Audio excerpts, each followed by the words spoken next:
Welcome to Indisputable, everybody. Thank you for being with us here on TYT. I am Ben Gleib, sitting in for your host, Dr. Richey. We have an incredible show for you today, jam-packed with stories you need to know about, some burning, breaking news, and some crazy stories you won't believe later in the show. And I'm joined today by a co-host you guys know and love. She's amazing. Please give a warm welcome to AB Burns Tucker.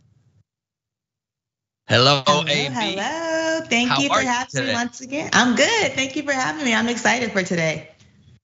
I'm excited too. You of course know her from her Twitter and her TikTok at I am legally hype. That's me. I love it. Are you legally hype? Is that an accurate description? All day, all day. We've been getting legally hype all day. I believe it. Let's get legally hype right now. Let's get politically hype. Let's get into the stories. Our first story today, some more Donald Trump nonsense, but at least the facts are coming out. Per the Associated Press, the IRS failed to pursue mandatory audits of Donald Trump on a timely basis during his pregnancy. Of course they did. A congressional panel found on Tuesday, raising questions about statements by the former president and leading members of his administration who claimed he could not release his tax filings because of the ongoing reviews. That's what they claimed. That's what they said all along. A report released by the Democratic majority on the House Ways and Means Committee indicated the Trump administration may have disregarded the IRS requirement dating back to 1977 that mandates audits of a president's tax filings. The IRS only began to audit Trump's 2016 tax filings on, April 3rd, 2019, more than 2 years into his dumpster fire of a presidency and just months after Democrats took control of the House. Ironic, isn't that crazy that happened? Only after Democrats took control. That date coincides with Rep. Richard Neal, the panel chairman, asking the IRS for information related to Trump's tax returns. I guess they said, right, we were supposed to get on that, right? Because on account of him being the president and that's when you hold him to account. Yep, our bad. That's how it works in this country. The 29-page report was published just hours after the committee voted along party lines to release Trump's tax returns in the coming days, raising the potential of additional revelations related to the finances of the one-time bad businessman who broke political norms by refusing to voluntarily release his returns as he sought the presidency. What's he hiding? We're about to find out. The vote was a culmination of a years-long fight between Trump and Democrats that has played out everywhere, from the campaign trail to the halls of Congress and the Supreme Court. But an accompanying report released by Congress's nonpartisan Joint Committee on Taxation also found repeated faults with the IRS's approach toward auditing Trump and his companies. IRS agents in charge of the audits repeatedly, get this is unbelievable, did not bring in specialists with expertise assessing the complicated structure of Trump's holdings. They frequently determined that a limited examination was warranted because Trump hired a professional accounting firm that they assumed would make sure Trump properly reports all income and deduction items correctly. Okay, let me comment for a second here. They did not have IRS officials able to process his taxes and assess them because they trusted Trump's hired accountant. Amazing. We don't get that kind of treatment as lay people, but Donald Trump did. Donald Trump gets to be trusted, a man who can't be trusted, who anyone who hears him speak for 5 seconds knows he can't be trusted. IRS is like, he's good, right? Let's go to the next slide.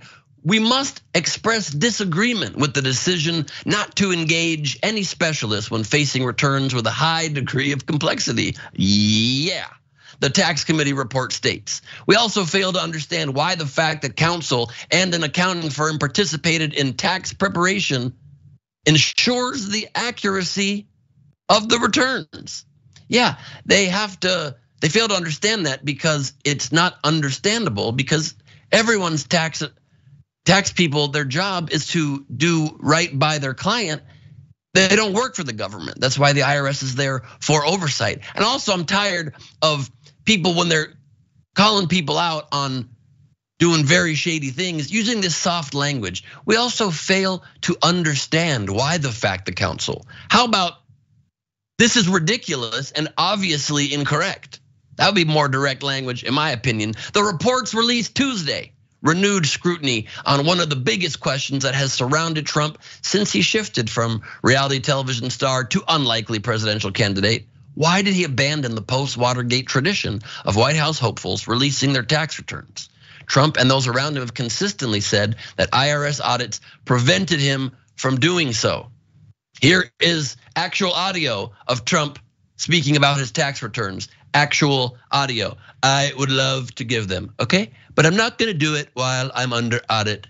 Trump said on April 10, 2019, before boarding the presidential helicopter, there are no laws, of course, that would have barred Trump from voluntarily releasing his returns, even if they were being audited, even though that was the excuse he always gave, because he's a man full of excuses. Excuses are like, we're on television right now and the internet, and I can't say what I wanted to say, but you know the phrase.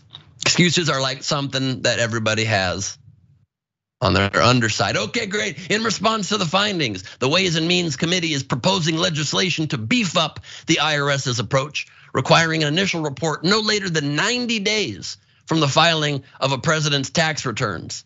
House Speaker Nancy Pelosi said the chamber would move swiftly to advance the legislation. Little too late, Nance, but sure. I suppose at some point it's better than nothing. Democrats argue that the IRS is ill-equipped to audit high-income complex tax returns and instead targets filers in low income brackets. Surprise, surprise, surprise. Of course they do. They target people they can easily catch who don't have the ability to wiggle out of stuff because we're busy trying to make ends meet and pay our bills and work for inappropriate, underpaid wages. Something they've tried to remedy with their work on this panel. But Republicans have vowed to cut a recent influx of funding for more IRS agents. Of course they have. That's the first bill they say they will consider upon taking the House majority in less than 2 weeks. What are they gonna try to do? Solve the problems facing this nation? Nah, not interested in that. They're gonna try to help people who are downtrodden, disadvantaged, help people who can't afford to put food on the table, who are working multiple jobs and are being burdened in an unreasonable way by their tax burden? Nope. What are they gonna try to solve? Healthcare crisis in this country? Immigration crisis? Are they gonna try to help the climate crisis? No, they're gonna make sure their first order of business is fire IRS agents who are hired specifically to target them and their rich buddies. That's the way it goes down in this country now. That's my opinion. I'm curious, AB, if you see it any differently. Nope, I don't. I actually think this is right along with Trump's MO, right? So you deny and you lie, right? Deny and lie, and you make people feel like they can't trust government. When in reality, we can't trust you, right? If you can't even be transparent enough to know to let us know where your money come from and where it's going, so that we know as American people that the same stuff that you talk about in terms of making sure we have businesses here in our own country and we're not doing all that business with foreign countries, just let us see the tax returns, bruh. Why is it an issue, right? That's my first point. On the second point, it goes with the IRS saying we assume that this is gonna be right. Well, like you said, when you assume something, you make a what out of me and you?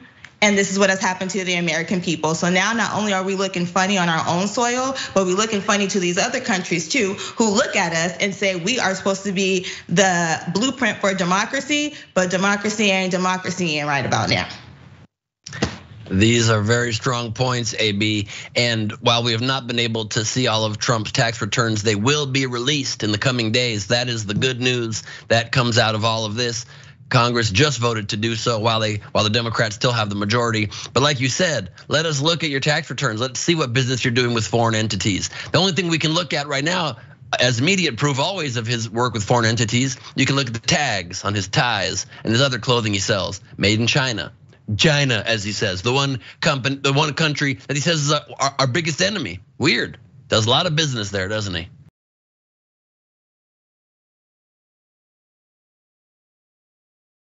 Let's move on to our next story. A little bit of justice coming. This is good news from a very difficult story. On Monday in Los Angeles, Harvey Weinstein was found guilty. You heard it, guilty of 3 of 7 sexual assault charges against him, including rape. Prosecutors say Weinstein used his status as a Hollywood mogul, to lure women to hotel rooms for meetings where they were sexually assaulted and raped. Wife of California Governor Gavin Newsom, Jennifer Newsom was one of 4 women who testified bravely against Weinstein.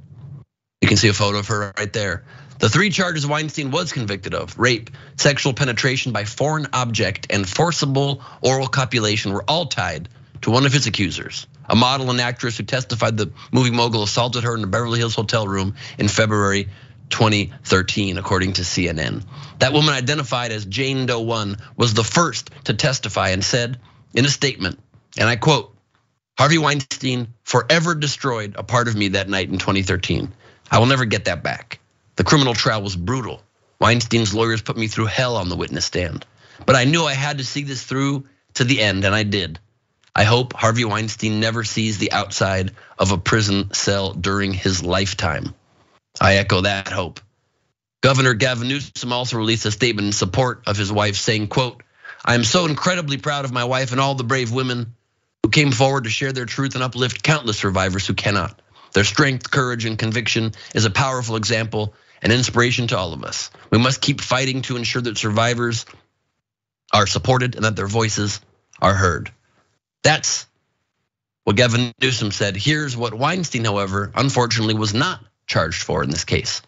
After weeks of emotional testimony and 10 days of deliberations, jurors in Los Angeles also acquitted Weinstein of 1 count of sexual battery by restraint against a massage therapist in a hotel room in 2010. They were a hung jury on 1 count of sexual battery by restraint, 1 count of forcible oral copulation, and 1 count of rape related to 2 other women, including Jennifer Newsom. As to Weinstein's possible sentencing, well, here's the news there. Weinstein faces a possible sentence of 24 years in prison. Hallelujah for that. For the Los Angeles conviction, according to the Los Angeles District Attorney's Office, the once powerful film producer is already serving a 23-year sentence for a 2020 New York rape conviction. Jurors will return to court Tuesday to consider aggravating factors to help determine the outcome of Weinstein's sentencing hearing, according to the DA's office. So the news here is that justice is finally coming to this monster of a man, in all likelihood, and with any bit of grace from the universe that hopefully sometimes bears consequences on disgusting, despicable subhumans like this. He will spend the rest of his life behind bars and hopefully die there, a sad, disgusting, sick, depraved human being, and hopefully not treated well by other inmates. That's my opinion. AB, what are your thoughts? Yeah, I'm glad these women got justice for these crimes. And even though he wasn't convicted of all the charges, I think the fact that he will be in prison for, at this point, the rest of his life, right? We see that he's not in the greatest of health. He doesn't look the same. I know a lot of people always feel some type of way about like, well, why did they wait so long to say something, or why did it take so long? But I think like the better part of this is that these women have internally suffered for so long because of what this man did to them by way of his own power and by manipulation. These women wanted jobs, they wanted opportunities in their life. And by seeking that, what you took from them was dignity. And so I think by going to prison, now your dignity has been taken from you because you were once one of the most powerful men in Hollywood, and you will now be an inmate where you are despicable, where you will be disrespected, whether it be by inmates or it be by the sheriffs, where the food's gonna be disgusting. Well, you'll never see a Beverly Hills hotel ever again. You will never live in comfort and be able to do the things you did before. So I think that he is definitely, I don't care if it's 1 day or 2,000 days, because you have to go to prison for what you did, you are now giving these women justice, and you are giving them peace, and you're giving them life that they deserve that you took from them. So enjoy the stay and don't drop the soap. Yes, I like that last warning. And it's so true because unfortunately the nature of the world, there will always be evil, and evil strikes sometimes. But all we can do is hope that justice comes around the bend, and today, justice was served. On that note, we have some more lighthearted stories coming your way in just a moment. Let's take a quick break. We'll be right back. Stick and stay.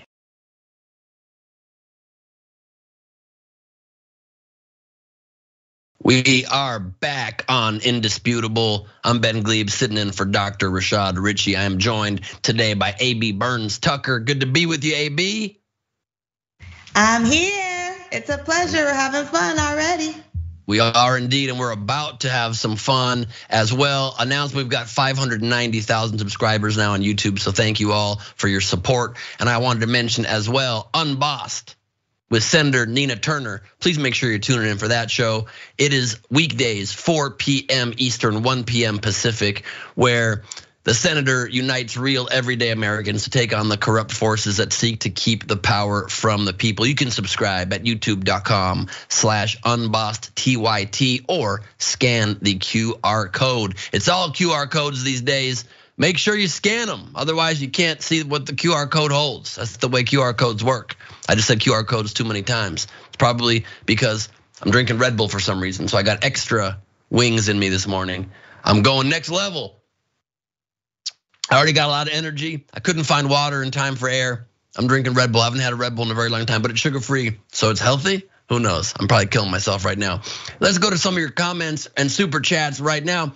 One of our TYT members at TYT.com, Mickey C, the silver-haired dragon, says Trump announced in 2015, so he's been lying about his tax returns for 7 years. He promised to release them every one of those 7 years, knowing he had no such plan to do so. Of course, that is true. On YouTube, we got a super chat from Moon Dragon. Thank you so much, saying, Ben, I want to hear more about Trump's pregnancy. I apparently said Trump's pregnancy instead of Trump's presidency. I didn't mean that, but look at the man. He could be pregnant. And if he was, it's the best pregnancy you've ever seen. He could have several babies in there at once, many cheeseburger babies. That's exciting for him. Also, Tracy Ravenhawk gives me the advice: just say bungholes, Ben. Strong advice. I didn't think of the word bungholes when I was doing my statement earlier. I will in the future always say bungholes, and please forgive me. Bernie the Kiwi Dragon says, imagine the size of the tantrum he will throw when he goes to jail. Oh, that is a fact. I think that applies to both Weinstein and Trump. I can't wait to see Trump behind bars. I will throw a literal party. I'll throw a block party. I'll open the doors of my house. It'll be a fantastic moment. Martin Tramble says the Walker defense didn't work. True that. And on Twitch, TYT supporter Marshall Ghetto says, because the IRS doesn't audit rich folks. If you don't know, now you know. We do know. Speaking of facts, let's get back to some. Y'all want some more show? All right, I can't hear you, but I assume at home you're all screaming in agreement. So let's do it. It is time to get to our next story, and I wish a Karen would. You want to call the police on them for having a barbecue on a Sunday? I feel free. Back off! I'm going to tell them there's an African-American man threatening my life.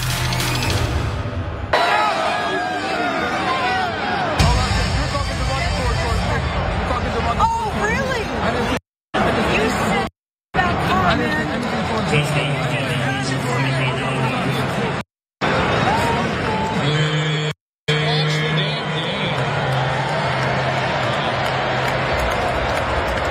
Oh no.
This incident occurred on the December 18th game, home game for the Raiders against the New England Patriots. The Raiders earned a comeback win of 30-24.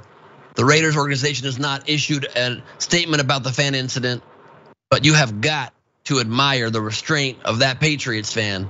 If it was me, somebody getting in my face like that, I would have smacked that person. I would have gotten in trouble for it. But how do you have such restraint not even to look or make eye contact and just deal with somebody clapping in your face like that, telling you can't cheer for the opposing team at a game? The entire nature of all sports, the entire reason people attend games is for these rivalries.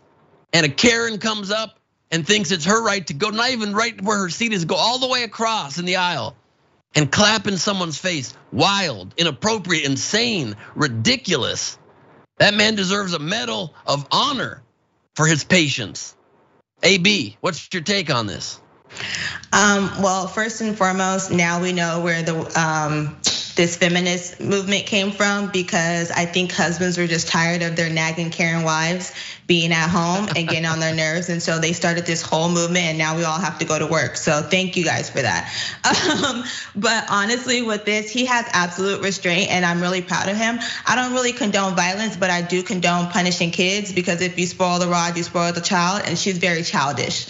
Okay, so she probably should have been punished and probably should have had, I don't want to say put their hands on her, but she should have got a little more than that. It's like the audacity of you to feel like you control the environment of a sporting event, right? The whole point of being at a sporting event is to get excited and cheer for your team. And you may even have a little bit of, with the other side.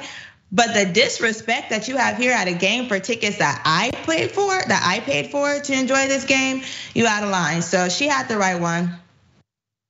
Yes, on the 100%. Right day. 100%. I mean, it's also just, you can see it's a very Karen family going on there too, because the Karen is in the guy's face, and then the Karen man comes over and gets in the guy's face, and then she gets back in the guy's face, and he holds her back. Like, don't do what I just did, and what you already did, and I didn't have a problem with it. It's very strange. I don't understand it myself, but that man handled himself with grace that I wish that I had.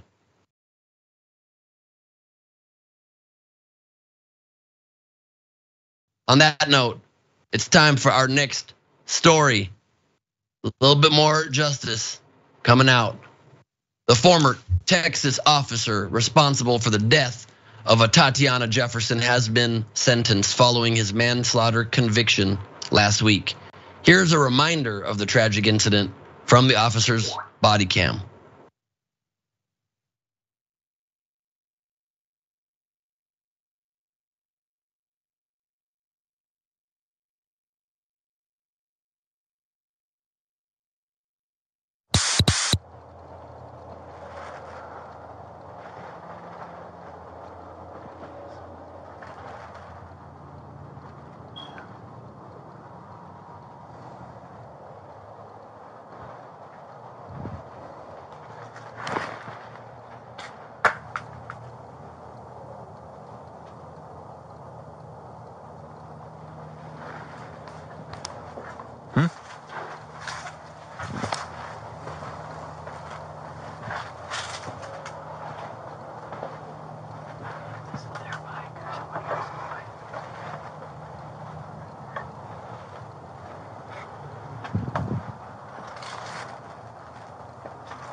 Put your hands up, show me your hands. You saw the video there, the tragic video of the police body cam shooting into the window of an innocent woman defending her home, standing in a window. He didn't identify himself. There was no reason to shoot into that house and take an innocent life of an innocent black woman sitting there responding, trying to figure out what the noise was. The former Texas officer responsible for the death of Atatiana Jefferson has been sentenced, like we said, following his manslaughter conviction last week. The former Fort Worth officer, Aaron Dean, was sentenced to 11 years, 10 months in prison on Tuesday in a Tarrant County court for the 2019 shooting and killing of 28-year-old Jefferson in her own home. His conviction is believed to be the first time a Tarrant County law enforcement officer or former officer has been found guilty of a killing committed while on duty. So that is a little bit of justice and progress to the justice system. To recap the incident, per Reuters, Jefferson was tragically shot dead by Dean, who is white, while standing in her home with a handgun after hearing noises outside. Afterward, Dean resigned from the force, and police later charged him with murder. Brad Brooks from Reuters reporting that. Dean and his partner, Carol Darch, had gone to Jefferson's home after a concerned neighbor called police to say her front door was open. Jefferson was playing video games with her then 8-year-old nephew when Dean arrived and crept around the back of the home, gun drawn, according to his arrest warrant and body cam video. Jefferson's death took place about 7 months before the murder of George Floyd by a Minneapolis police officer who knelt on his neck for over 8 minutes. Floyd's death led to global demonstrations against racism and police brutality. The Fort Worth Police Department had said in 2019 that Dean violated a series of police policies. Dean's attorney said he fired in self-defense, but prosecutors had argued there was no evidence of him seeing a gun in Jefferson's hand before firing through the bedroom window. And even if he had, so what? It's your own home. He didn't identify himself. Conviction and sentencing details per the Daily Beast. Dean was initially charged with murder, but a jury, which featured no black jurors, determined last Thursday that the killing was an act of manslaughter. Dean's sentence is more than 8 years below the sentence prosecutors had pushed for after Dean was convicted of manslaughter last week, but it is at least significantly more severe than probation, the punishment his defense had lobbied for this week. And of course, guess what? Former Officer Dean had a troubling past. That's right, troubling details about Dean's past surfaced during the sentencing hearing. A psychologist who evaluated Dean before he was hired by the Fort Worth Police Department testified that Dean was not fit to be a cop, a determination that was shared with the department, but ignored. The psychologist, Kyle Clayton, said Dean exhibited grandiose, domineering, over-controlling personality traits, which made him more likely to engage in behaviors that would put himself and others at risk. And then per the Fort Worth Star-Telegram, prosecutors argued that Dean was a gung-ho cop who wasn't sure what he saw through the window, and that he was relieved to find Jefferson's gun after he shot her. The officer didn't identify himself, didn't give Jefferson time to respond to his command to put her hands up, and did not even perform CPR on the dying woman. Jefferson graduated from Xavier University with a biology degree and was saving money to attend medical school. Those details are so important because they remind you these are human beings that are amazing, contributing members of society that are trying to live their lives and help society. She was saving to attend medical school. She had moved into her mother's home to care for her while she was ill and was helping raise her then 8-year-old nephew, Zion Carr, while his mother was also in the hospital. Prosecutors said she didn't know who was in her yard and had a right to have a gun to protect herself and her nephew. Of course she did. And this is the tragic outcome that her life was taken, but at least one of the rare instances in this country, unfortunately, that justice to at least some degree comes to an officer of the law for taking someone's life, proving that officers are not infallible, and sometimes even for marginalized communities, some degree of justice can be had. AB, I'd love your thoughts. Yeah, there's so much to unpack here, considering the fact that they even ended up at this home because a neighbor called saying that the door was open, right? Getting fresh air at a time when you're hanging out with an 8-year-old should not be the cause of a death sentence. So let's start there. What we know just from his actions in this particular instance is that this is not the first time that he's done something out of line and out of protocol with the police agency, right?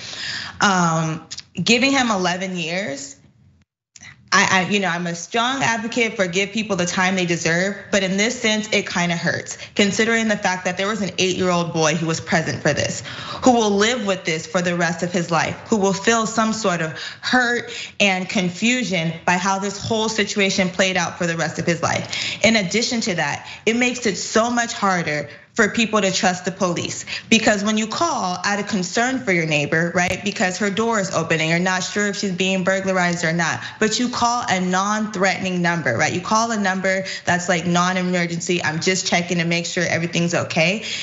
and someone ends up deceased, it makes it less likely that citizens will call the police when there is a real emergency, because you just don't know what the outcome is going to be. And this is why we need to be more vigilant about who we hire as police officers. I think that this entire department also needs to be held accountable. If they received information from a psychologist before this man was hired that he was not fit to be a police officer, he should have never been hired. That is the whole point of having all the checks and balances when you go to be a police officer, to make sure you are proper and you are fit for this position. This is why they do psychological backgrounds. This is why they do fingerprinting, right? This is why they do the lie detector test, even though they're not credible in court. But this is why you do these things, to make sure that when you hire people who are here to protect and serve, that is exactly what they're going to do. So now we walk away with another Black life gone because of an irresponsible police officer. But then we still in the same breath have people who will argue police lives matter and blue lives matter and things like that. We matter too. And in order for us to matter, you gotta do your job, and you gotta do your job well, and you have to do your job fairly. Everything about this was wrong. I think the department also needs to be scrutinized for this, because y'all were the start of this tragedy, and this is how it has ended. So many brilliant points there, AB. I mean, their front and back doors were open because they were cooking hamburgers that they burnt, and they were trying to air out the place. And cooking hamburgers for your family should obviously not result in death. And you also make the great point that 11 years is not the right amount of time for a murder like this in cold blood for no reason. And a sad state and a sad commentary on the state of our country, that even has to be received as good news and not received as, wow, another light punishment. Instead, it's celebrated that at least some amount of justice. But 11 years does not suffice for cutting down this life for literally no reason. And you're right, if an officer gets a bad psychological review before becoming an officer, rather a candidate, and they do not need a second chance. You don't have to be a police officer. Nobody has a right to be an officer of the law. You find someone else. You fund them better, you pay them more in that community. If you can't get people to apply, whatever you have to do to get the officers needed, you do not put people on the force that lead to such tragic outcomes. That is not acceptable. We have a lot more show coming at you. Let's take a break. We'll be right back. Stick and stay, as the doctor would say.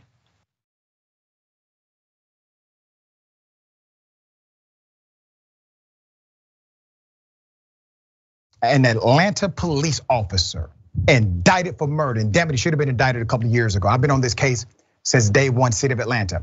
Let's put up the picture of the cop and his victim. He murdered the young Jimmy Atchison. This cop was part of an FBI task force. He literally committed murder in front of the FBI and nothing happened to him. Let me give you the background to this story. Now, before I get into this story, the father of Jimmy Atchison, good brother, his name is Jimmy. I just got off the phone with him. He's been advocating and fighting every single day. This man sends me either a text or an email every day of his life about this case. Finally, the district attorney did what she was supposed to do. Let me give you the background. For more than 3 years, Jimmy Hill has kept a weekly vigil, that's the father, outside the offices of the Fulton County DA's office. Think about that. Jimmy Hill, the father, has kept a vigil outside of the offices of the Fulton County DA, distributing flyers about his son's death at the hands of police demanding justice. This week, former Atlanta police officer Sung Kim was indicted on charges of felony murder, involuntary manslaughter, and violation of oath by a public officer in connection with the shooting death of 21-year-old Jimmy Atchison, which took place January 2019. Let me give you some more background. It's not clear if Officer Kim, who retired from APD, has an attorney. Now let me pause on that moment right there. He does this extreme murderous deed, city of Atlanta, they allow him to retire. that locked his benefits in. Even if the man is now convicted of murder because they did not do exactly what they should have done, I'm talking about the department, immediately, taxpayers, including the father of Jimmy Atchison, will be funding this man's retirement package. There's more. Oh man, it has not hit me yet, Mr. Hill said. Mr. Hill is 60 years of age. Said he learned of the grand jury indictment from his attorney earlier Friday. His family expects to hold a news conference with the members of the NAACP and their attorney on Monday. They've already done that as of this morning. Jimmy Atchison was shot and killed January 22nd, 2019 by the Atlanta police officer. Atchison was unarmed when he was shot in the face after a foot chase. Now, I want to remind everybody who may not be familiar with this story or you forgot some details. Not only was he unarmed, he received two conflicting commands. One command said, come out with your hands up. The other command said, don't move. He comes out with his hands up. Out of all the cops involved in this task force, it was only Officer Kim who decided to shoot him in the face, right in front of every other task force member. Nobody else on the task force thought Mr. Atchison was a threat. Nobody else shot him.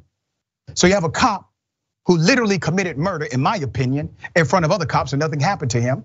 He was not immediately indicted. He was not immediately charged. Hell, he didn't even get immediately fired. All of the officers were aware of what happened.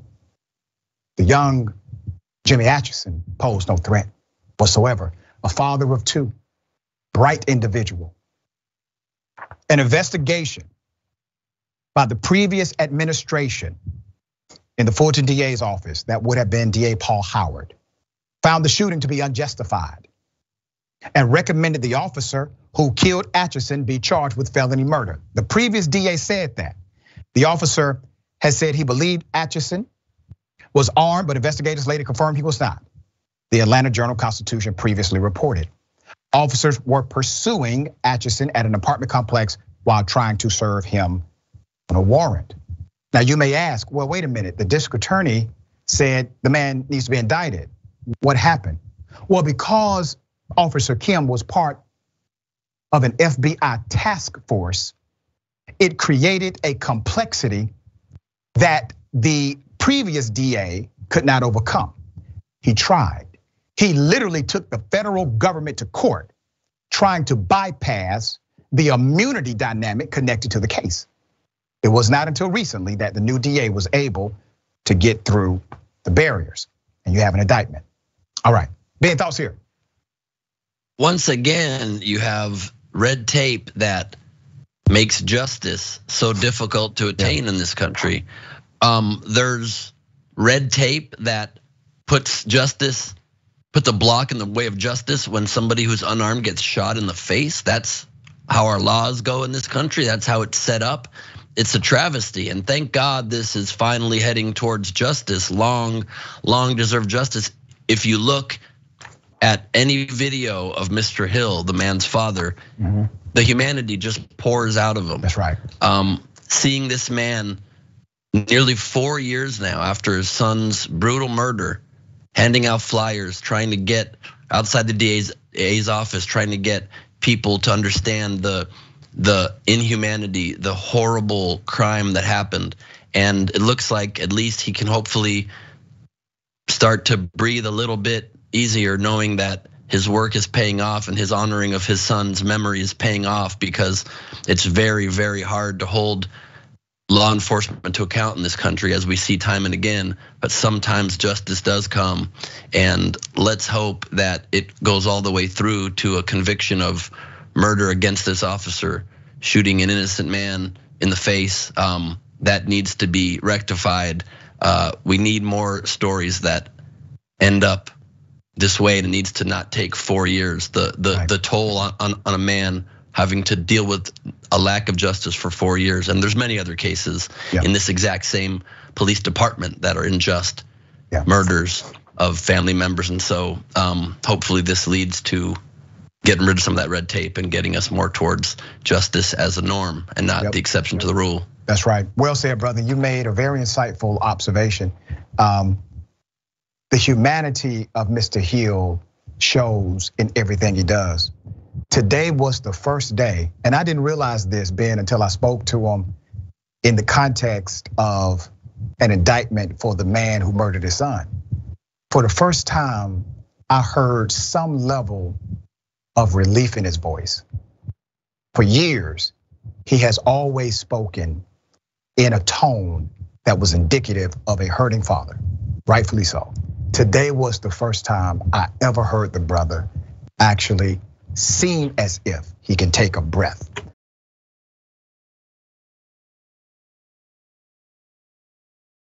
Welcome back to Indisputable. Ben Gleib here, sitting in for Dr. Rashad Richey, AB Burns Tucker joining me today. And I wanted to remind you to follow us at Indisputable TYT on all platforms. And if you need post-Christmas plans, do not worry, we got the answer. TYT's very own Brett Ehrlich will be on ABC on The Year, recapping all of 2022. So tune in on Monday, December 26th at 9/8 Central on ABC. You gotta love that. Now let's go to some comments and super chats. We have on our Raiders story, we have Tall Glass of Shut Up Juice saying, why are Raiders fans always such bungholios? Jeebus. You got me to say bunghole again, so well done on that. We have got Robin Seg saying from YouTube saying, damn, Karen can't let anyone enjoy the damn game. Yes, it's a real problem. Used to be that the Raiders fans would be out of control, morons, bungholes, if you will, but would also still let the opponents cheer for their team. And it's just getting new levels of Karenicity these days. And as I said in my special, The Mad King, which you can watch on YouTube, we just need a more chill planet without a Karen in the world. That's a fact. Rose Smith says, I wonder if her husband is afraid she's gonna backfire on him. It's very possible. Mr. Anderson says he should have asked her if she knew the last time the Raiders won a playoff game was 2003. Strong point. Shots fired, and tone down your aggressive fandom when your team is a pile of garbage. How about that? Tasty Cake with the responding to the Atatiana Jefferson story says, but let a civilian accidentally shoot a cop, they would be doing way more time. Of course they would. Of course they would. And Cindy D says she was guilty of being at home while black. On Twitch, Dranger_Dragon says not looking at her is making her even angrier on the Raiders story. And absolutely right, James_ says 11 years is not enough for this dude for the Atatiana Jefferson story. And Mind Grifter says this is more justice than we're used to getting, but still a far cry from what needed to happen. 100%, that is a fact. And it is still something, it's still some amount of justice, and we need to keep improving our system, keep holding officers to account, keep holding people in power to account. Let's go on to our next story. Elon Musk is being coy about resigning as CEO of Twitter, drawing a little more attention to himself, isn't he? Of course he is. That's what Elon Musk do. Elon Musk is accepting the will of the people after he polled Twitter users if he should step down as CEO of the social network. The poll had over 17 million votes, and the result was a very satisfying 57.5% in favor of Musk stepping down. Prior to accepting the results, Musk had entertained the possibility the results were rigged due to bots. Kim.com, another shady figure, tweeted, I'm hoping that Elon did this poll as a honeypot to catch all the deep state bots. The data set for this poll will contain most of them. Some good data mining, and he could kill them all in one go. Laughing emojis, and Elon Musk writes back, interesting, yes, interesting. But in a new tweet, he confirms he will pass the baton to someone else when the time comes, and revealed what he planned to do next, tweeting, I will resign as CEO. As soon as I find someone foolish enough to take the job. After that, I will just run the software and servers team. But Musk, of course, did not give his followers a timetable as to when he planned to be stepping down as CEO, or if he was actively searching now for someone to replace him. So this might be yet another troll from Elon Musk, just taking the attention of the world when there are bigger problems to worry about, and he's just making it all about himself. Meanwhile, he gave an explanation of the recent company cutbacks that have taken everybody by surprise. Elon Musk said Twitter Inc. was on course for $3 billion of negative cash flow before he stepped in to stem losses by dismissing more than half of the company's staff. This is why I spent the last 5 weeks cutting costs like crazy. Musk said during a Twitter Spaces event late Tuesday rather, this company is like basically you're in a plane that is headed toward the ground at high speed with the engines on fire and the controls don't work. Musk bought Twitter for $44 billion in October, partly financing the deal with almost $13 billion of debt, with interest repayments of around $1.5 billion a year he signed up for. He has since embarked on a frenzied mission to revamp the social media platform, which he has said is at risk of going bankrupt and was losing $4 million a day as of November. The mercurial entrepreneur has overseen the firings or departures of roughly 5,000 of Twitter's 7,500 employees and instituted a hardcore work environment for those remaining.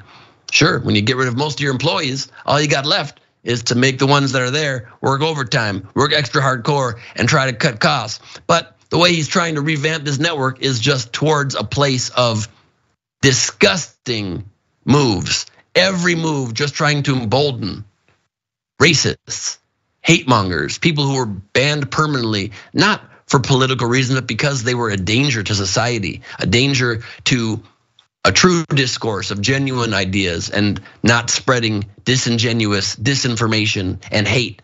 And he said, well, what we want to do is bring them all back, unleash them into the streets of the public square that is Twitter. What Elon Musk has done at Twitter reminds me of the end of the first Ghostbusters movie. Just open the ectoplasm machines and let the Stay Puft Marshmallow Man out, crossing the streams, doing everything you're not supposed to do. And it has been utter chaos ever since. AB, how do you handle what's going on at Twitter? Are you still tweeting? What's going on in your mind? First of all, Baby Daddy E-Tech got just enough kids to play with, and why are you playing with Twitter, okay? We was happy living our best lives, having our community engagement on Twitter before you got here. This coming from the same person that took a backdoor interest into America, but you wanna talk about the Constitution and all that kind of stuff. Knock it off, First Amendment things you don't understand. Do I still tweet? Barely, because unless you paid that $8 a month, your tweets don't go nowhere. Only person I see on my Twitter is Bridget. I'm so sick of her. So I don't know, I'm over it. Honestly, like I'm just over it. I wish you would hurry up and put the job description on Indeed so at least one of us can apply for it. Because these days in America, you don't even have to have qualifications to get jobs no more. So any of us should be available to take the job at this point. Bye, Elon. Bye. Yes. Listen, Snoop tweeted out, should I take over as CEO for himself? And people resoundingly, over 80% said yes. So he's got a candidate right there. I think literally anybody would be better. Snoop would be good at it. Seems like a pretty magnanimous dude. It's a total dumpster fire. It is insane how it has become this hotbed of just insanity. And his fanboys are just the most insane people in the world. As I saw somebody tweet, and I'll try to clean it up for air. They tweeted something to the effect of Elon could accidentally smash his penis in a car door, and his fans would say, well done, good sir, my liege, you have really exceeded yourself this time. I mean, your face right now is perfectly, that emoji, by the way. Can we please look at that? That's the emoji, the emoji.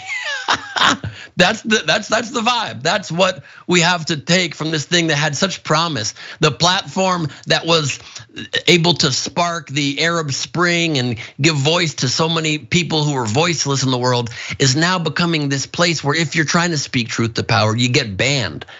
And if you're trying to speak hate to the powerless, you get amped up. And if you got $8, all of a sudden you're next level. Wild, huh? Very wild, but that said, it is what it is. We all might need to jump ship pretty soon. I like watching the ship go down myself, so I'm still on there. But it might stop soon.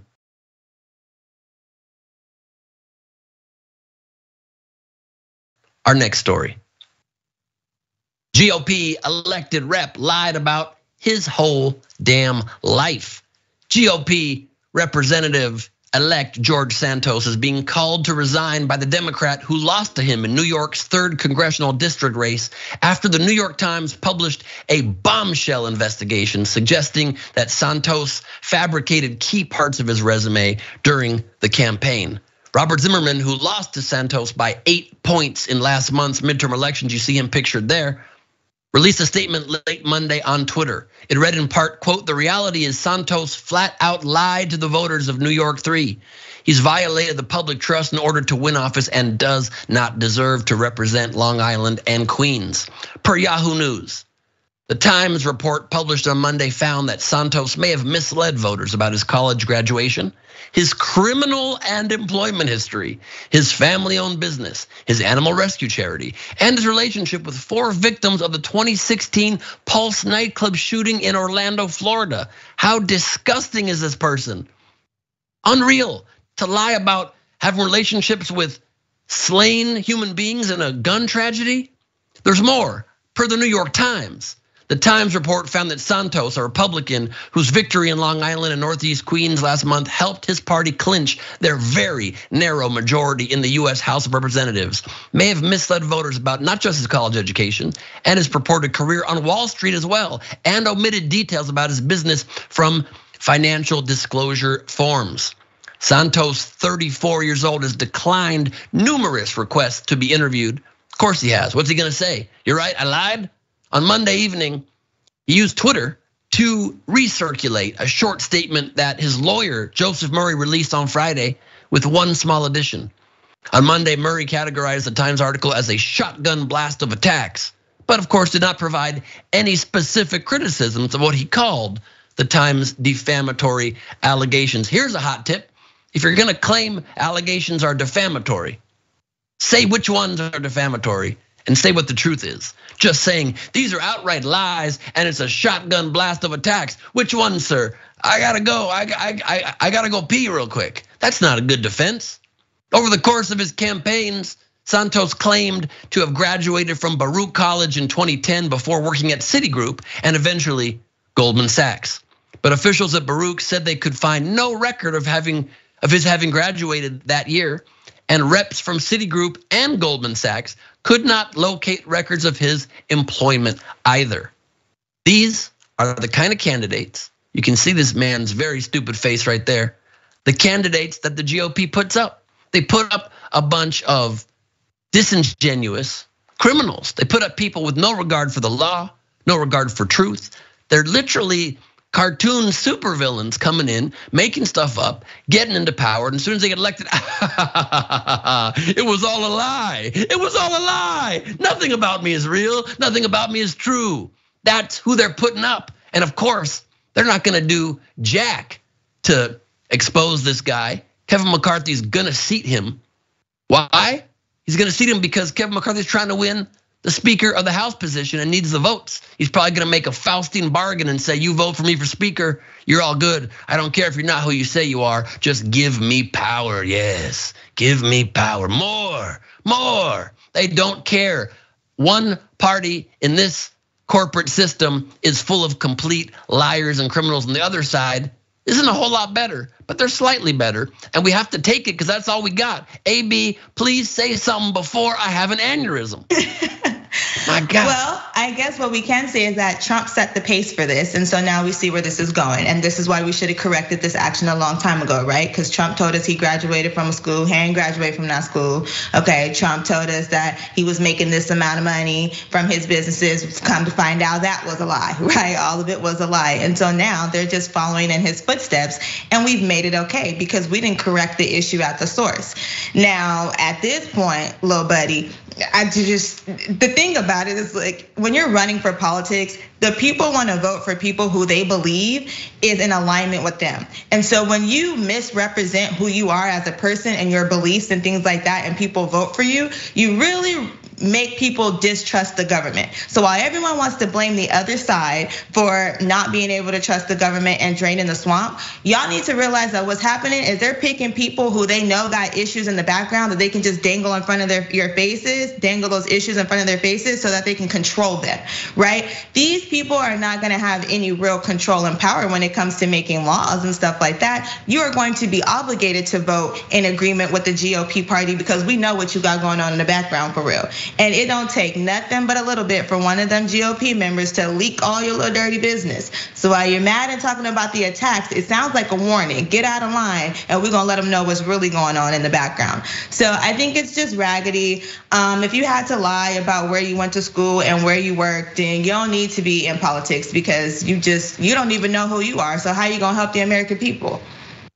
I guess the only flip side to that, AB, is maybe if you're full of lies and you fabricated your whole background, you're perfect for politics. No. You know? No, absolutely not. No. Not for politics as it should be, but as politics as it is now. Perfect for McConnell. Yep. Fits in like a glove. McConnell's sitting there going like, yeah, she's a future me and I really love her. It's a disgusting, strange place we're in. It's so weird. And I also put some blame on the DNC and on his opponent's campaign. His opponent said that they were trying to expose some of this during the campaign and didn't get much traction, blasted from the rooftops. If you can't win an election where your opponent's making up things and you knew a lot of it ahead of time, they didn't know all of it because the New York Times budgets far surpass what the opposition campaign was in their budget for Oppo research, but they uncovered a lot of it, blasted out. Not that it makes a huge difference. We all saw the Herschel Walker came very close, but it's not quite the exact same. And his opponent, Santos' opponent, was blasted by he lost by a huge margin. I think at least 8 points. So we need to step up the game if you're trying to get good people in office when you got complete liars. You can't be complete liars. You got a real problem with your political infrastructure. And on that, we got some wild stories you will not believe coming up after this break. So as the good doctor would say, stick and stay.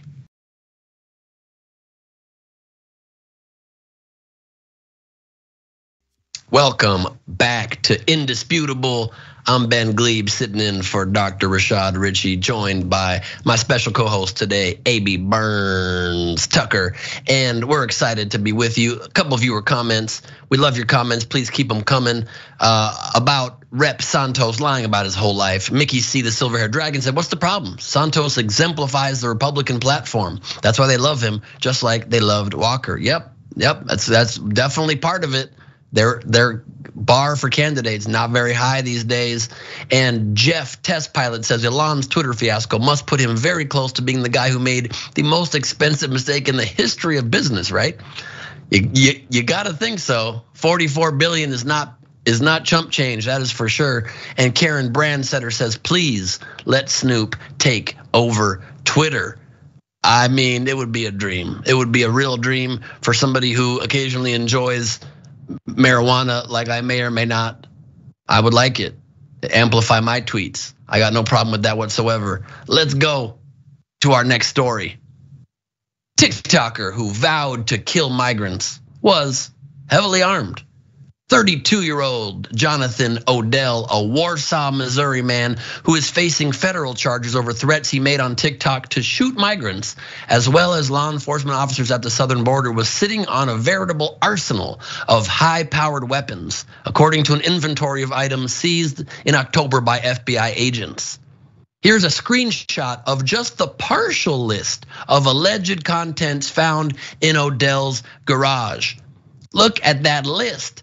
The search and seizure warrant, which was unsealed Tuesday and obtained by Daily Beast, says the search turned up sniper vests, an AR-15, a silencer, a Ruger 9mm pistol, a 12-gauge shotgun, 2 rifles, a 45 caliber pistol, a 44 caliber revolver, a black powder rifle, 2 knives and sheaths, a hatchet, a gas mask, a ballistic helmet. Oh, is that all? No, it's not. Exploding targets, body armor with loaded magazines and shotgun rounds, numerous boxes of ammunition, and my favorite part of the list, an iPhone with a peanuts case. He had to soften it up there at the end.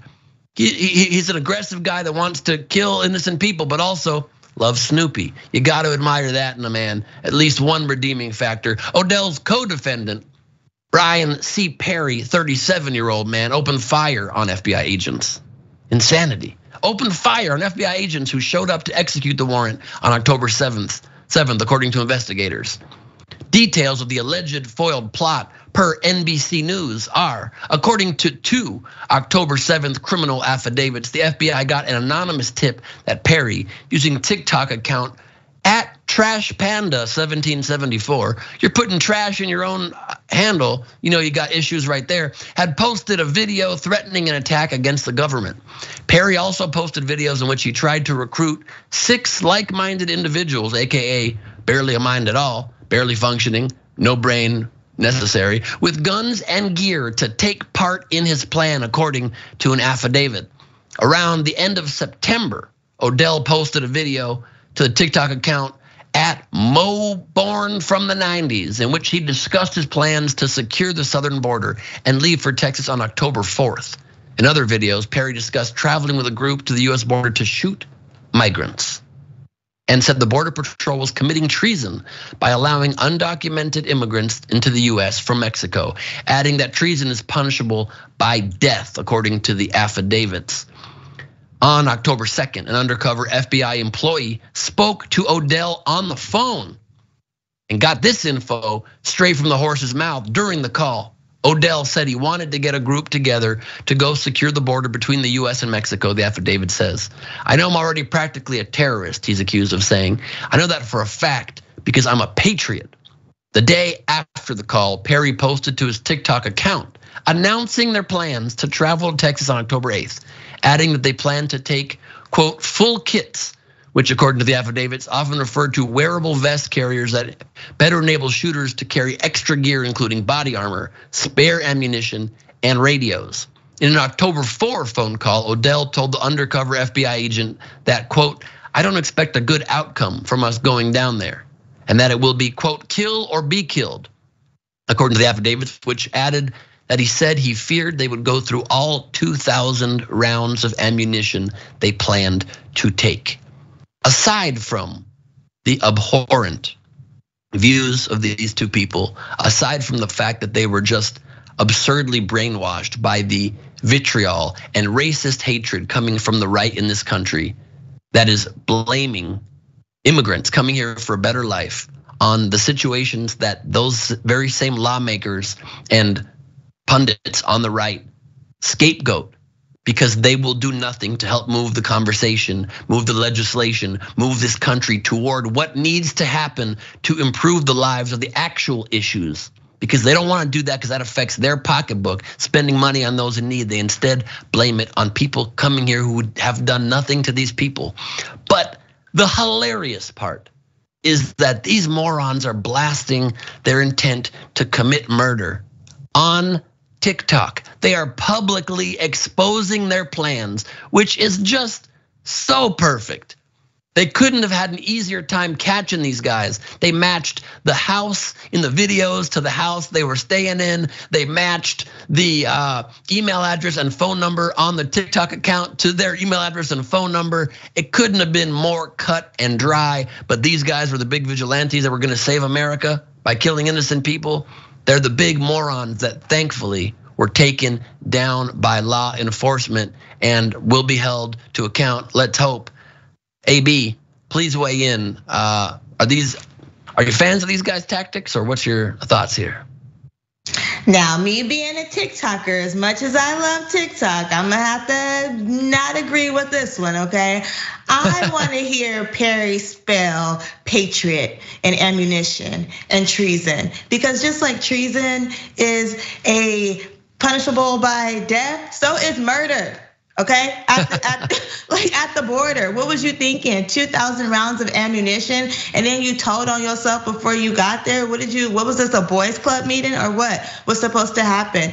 People are so mad at immigrants coming here to have a better life, not realizing it's the same people y'all advocating for, the Republicans, that have y'all set up like this, okay?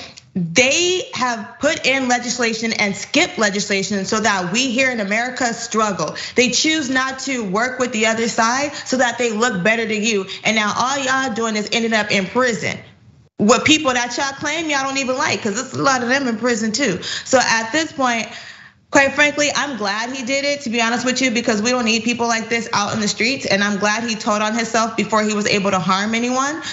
Because you are a terrorist, a self-admitted terrorist, then there will be terrorist allegations added to your counts, and that will increase your amount of time that you go to prison. So have fun. Once again, don't drop the soap. Don't. I love it's the second story you've ended with "Don't drop the soap." It tells you the kind of people we're dealing with in these stories, huh? Absolutely. It's unreal. And also, it's just so disheartening to see the level of disinformation, the level of brainwash that has been deployed on these people. They're giving their lives away and their freedom away by fighting battles that do not need to be fought. It's not even brainwashing. This is historical, okay? This is the history of this particular group of people where y'all didn't want a certain amount of people to be president and be able to vote because you didn't want to be out of power. The day has come, so let's just all figure out how to live together, live with one another and enjoy this space called America until our time comes to an end, rightfully. And what happened to the good old days of TikTok when people just used it for dances? What happened to that? I came along and started doing political commentary, so I guess. Okay, well, I've got you to blame for it. I'm glad to be able to finally pinpoint who made it turn. This is what the Chinese want. This is what the Chinese owned platform want, AB. At least my information is accurate and real. And are you ever threatening people's lives on TikTok? Never. Okay, so you don't need views that bad. That's the message here. The moral is you don't need views so badly that you need to take it to levels of announcing predetermined crimes. Is that what you're trying to tell us? Absolutely, 1000%. And the lawyer and me would never let me admit to any crime anyway, so. I love it. You're both a lawyer and a social media manager here. You're giving us great marketing tips. Build your presence online by being real, dancing less, being a little more political, and do not advance your crimes. Got it.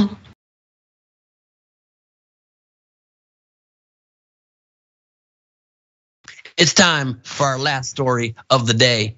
This one is a doozy. A 911 operator sets fires so the fire department wouldn't be bored.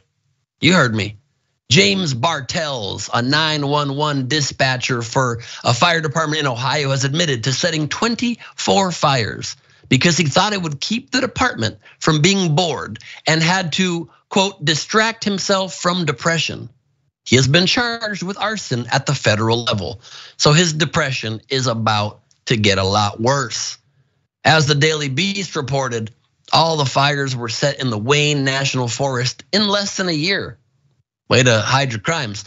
By James Bartels, who worked as a 911 dispatcher for the Greenfield Township Volunteer Fire Department. Bartels has a history with the municipality as he unsuccessfully ran for Greenfield Township's fiscal officer in 2007. And we all know when you run for the fiscal officer in a town, if they don't put you in charge of the money, you set a bunch of fires. That's a natural progression in one's political career. I get it. I ran for office once. What should I do next? Start stealing candy from babies? Not putting money in the little sample coin dish at the market and just taking candy straight up? Maybe stealing coffee beans, putting them in my pockets? There's a lot of crimes you could do after running for office. I don't recommend it, but you gotta do what you gotta do. Bartels was first possibly linked to a fire in April when he was the first to report an undiscovered blaze, according to the complaint in the US District Court for Ohio's Southern District.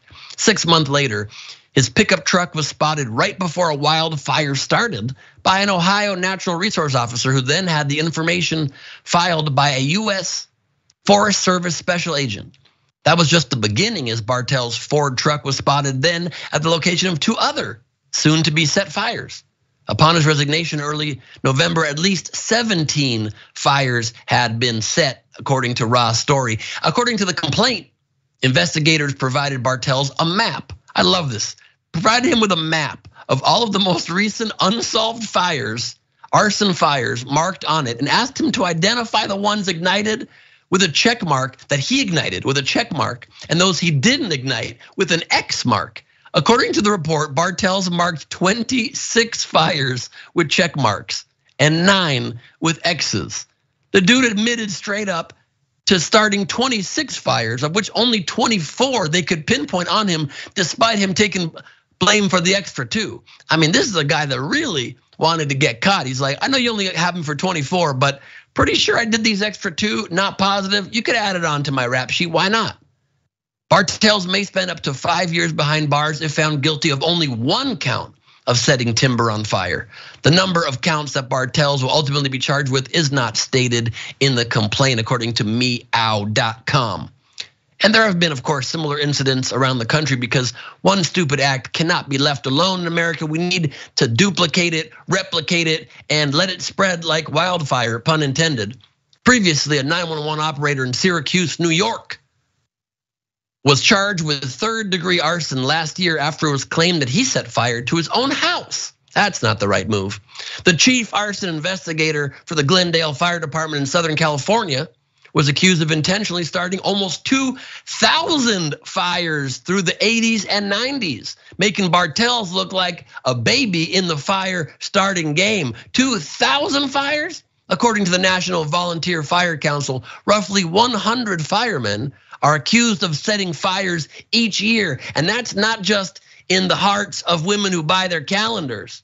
That's actual fires out in the forest. So that is intense and that is mind-boggling. And what is happening here?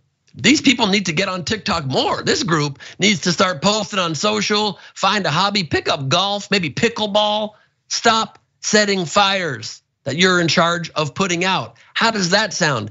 AB, how many fires have you started and do you plan to stop? Do you see how hot I am? I start fires all the time. I hear that, girl. I hear that. Just kidding, sir. If you were that bored, a few sit-ups would have been nice. Maybe jog a lap or 2. You look like you could have used it, right? There's always community service you could have done, right? Let's clean up the neighborhood and things like that.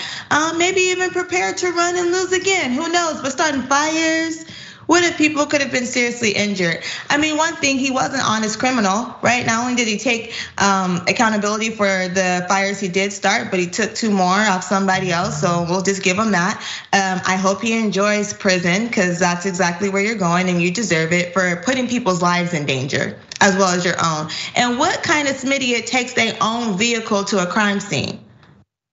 That's the part where I'm confused. But at the end of the day, I don't start fires, I put them out. And we just gotta watch who we're hiring to take on these public service jobs because clearly, I don't know what's in the water. Maybe everybody needs to drink Red Bull. Yes, I've been known to start a flame war or 2, but never a fire. These illegal fires brought to you by the good people at Red Bull. They don't officially sponsor us, and I probably shouldn't be saying that. AB, what are your thoughts wrapping up this year? How do you encapsulate this year? Like looking back, good year, bad year? Outrageous, right? There were so many ups and downs this year. I think it's a good year because I'm still here and we're all still here. And it gives us another chance to continue to work on the issues that we have seen come about time and time again. I think it's also a good year because a lot of these issues, they were gate kept and we didn't really know what was going on, or a lot of communities didn't know what was going on behind their backs. And now more people know that there are sources like yourself, this platform, right, myself, that can highlight the type of issues that we have witnessed throughout the year. But there's also been some great things, right? We have also had amazing achievements. We got the Inflation Reduction Act passed, right?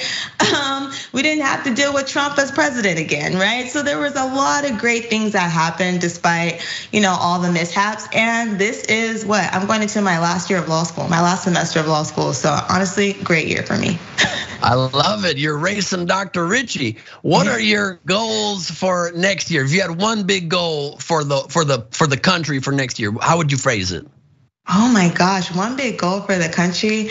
I would say love. My big goal is for us to love one another next year. I know that's harder. It's easier said than done, but I just hope we share more love in the country next year because the hate is real right about now. That is a very sweet message. We all know it's not gonna happen, but I like your optimism. I like it very much. Where can we see you? Where can we follow you? Give us a couple plugs. Absolutely, you can find me on I Am Legally Hype. I am on TikTok, Instagram, YouTube, Twitter. Check me out, holla at me. Don't yell at me because that's mean, but holla at me, say what's up. I love that. It's been a pleasure being on with you, AB. Thank you for being here. As for me, you can follow me at Ben Gleib on Twitter, TikTok, Instagram, all the things. My link in bio has links to my website where you can get tickets to join me on New Year's weekend in Buffalo, New York at Helium Comedy Club. That'll be a blast. Ring in the new year with me, watch my special, The Mad King, do all the things. And thank you all for being here with us. We hope to see Dr. Richey back very soon. And you just had 90 minutes of facts and truths that are plain indisputable. We'll see you next time.